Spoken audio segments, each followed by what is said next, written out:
Sometimes you got to learn when to quit, and I definitely learned when to quit when I used to play soccer. Shout out to Boosh. He inspired me to make this video. He made a video called Left Out, and I really was touched by it, where he talked about his soccer career. I'm calling it soccer. I'm sorry. That's just how we call it here. It's not football, even though I like calling it football. That's a fun way to say it, but whenever I think of football, I think of American football. You know, you got the ball that you pass with your hands, not your feet. Even though it doesn't make sense, I get it. But yeah, I played soccer for a long time, and Bush's story about him playing soccer and being left out kind of inspired me to make this because I had a similar experience, but also I had an experience of leaving soccer eventually because I played it for so long as a kid, and just knowing when to quit. So I played soccer when I was like 5. Like I started really young. And at that time, you're starting to pick up a lot of sports. Like I did swimming. I actually did gymnastics for like a year, which was pretty interesting. I actually really enjoyed it too. And this is like the time your parents are throwing you into a bunch of different stuff, seeing what you like, what you don't like. And soccer is one that stuck with me for the longest time. I think I played it all the way up till about the start of high school. So yeah, that's about like 10, 9 years of playing soccer, and I really enjoyed it. I played defense. I was mainly a right wing, left wing defender.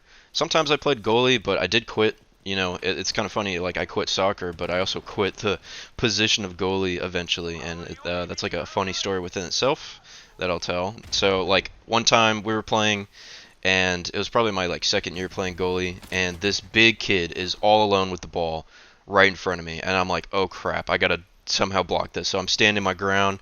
He's coming at me full force. I mean, he just boots it straight at me, and it goes straight into my gut. Like I don't even move. And it was a great moment because I did block the ball, and the crowd was cheering, but I fell down immediately because I was so stunned. Like I hurt really bad. He got me right in the gut, and I almost threw up right on the spot, and I was out pretty much the rest of the game. But I made a great moment. It was probably my highest achievement in soccer, really, besides maybe like a lucky goal I got from the opposite side of the field. But that was a great moment, and that was a moment where I was like, yeah, I'm not playing goal anymore. I don't want to get hit by the ball. That really hurt. So I played for a long time at the YMCA. I don't know if they have that in other countries, but the YMCA is just like kind of like your overall like fitness place. They got gyms, they got all sorts of classes. They have aftercare, like daycare for kids.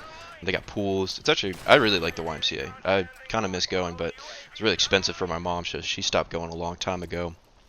And that was the only access I had to the YMCA. But they had soccer as well. They had sports, and I played soccer there for probably the first like maybe 5, 6 years, and then I eventually turned to a different league called SOAR.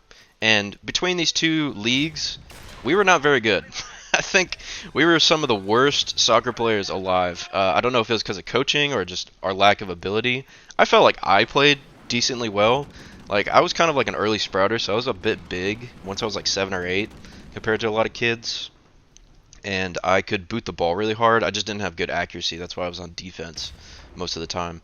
So I could just boot the ball down the field and give it back to like the strikers or the center. And so we were not good. We didn't. I don't remember winning many games, probably any at all, really. Maybe at the SOAR league we started winning a couple, but I really enjoyed soccer in the beginning at the YMCA because I had a bunch of people I knew, a bunch of friends I knew at the time. And then the big change to go into the sword league really changed like my perspective of the sport because these guys weren't much better, but they were also from a different county, so I knew none of them. I didn't know what school they went to. I knew none of their names, and they were all very cliquey. They were very together. They knew each other very well. They all went to the same school, and that really was discouraging for me. So I felt left out. And that's kind of where I connected with Bush a lot. I was like, man, that's like exactly how I felt. I felt left out in my soccer league because I didn't know any of these kids, and they didn't really come to know me. They didn't really like me very much. I could just tell, and that was fine. But we were playing, and I remember sometimes we would have like the match in our hands, and somehow we would lose it. We would choke really hard, and it was super frustrating. And I was kind of having like the last draw. I quit that league, and I decided to try out one more time for soccer at my high school.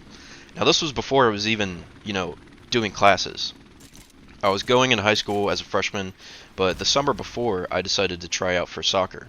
And so I show up, have my cleats on, I got my whole soccer gear, I'm ready to go, and I go to the field and no one's at the field. I'm like, where is everybody?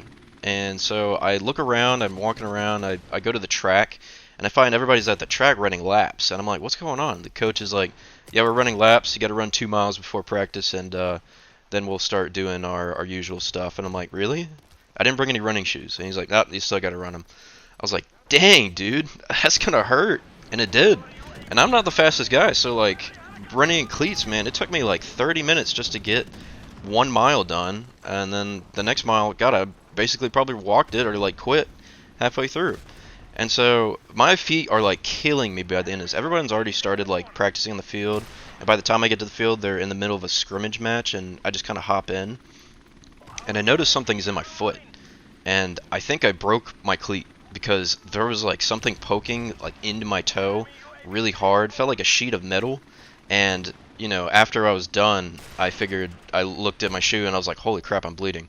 But like during practice, like I wanted to do good so I can get on the team, but I kind of self-evaluated that I didn't do like well at all. Like I was getting destroyed. These guys are way better than a lot of the other teams that I've played against or have been on. So I was like, all right, I'm probably not cut out for this.